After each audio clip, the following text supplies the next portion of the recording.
तिल कैल्शियम से भरपूर, अक्सर सर्दियों में काम आने वाला, सकट चौथ व्रत में बनाए जाने वाला। अभी भी आप नहीं समझे? Hello friend, welcome to my kitchen. आज मैं आपके लिए लेकर आ रही हूँ तिलकुट। तो चलो हम इसे बनाते हैं। फ्रेंड्स, सबसे पहले हम यहाँ पर अपनी रेसिपी के इंग्रेडिएंट्स समझते हैं। हम यहाँ पर 200 ग्राम तिल, किशमिश 1 छोटा कप, बादाम 1 छोटा कप, काजू 1 छोटा कप, इलायची पाउडर हाफ टी स्पून, कद्दूकस गोला 1 छोटा कप, मखाने 1 बड़ा कप, 250 ग्राम बूरा, और हम यहाँ पर 1 पाव मावा ले रहे हैं जिसे हम खोया भी बोलते हैं। यहाँ पर हम तिल को एक पैन में लो फ्लेम पर हल्का गोल्डन ब्राउन होने तक भुनेंगे। फिर ठंडा होने पर उसे ग्राइंड करेंगे। एक पैन में 1 बड़ा कप मखाने लेकर उसे हल्का भुनेंगे। फिर उसे भी हम ठंडा होने पर ग्राइंड करेंगे।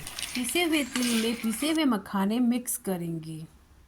अब हम किशमिश ऐड करेंगे, गोले का बुरादा, कटे हुए काजू, कटे हुए बादाम और इलायची पाउडर ऐड करेंगे। फिर हम इसमें बूरा मिक्स करेंगे।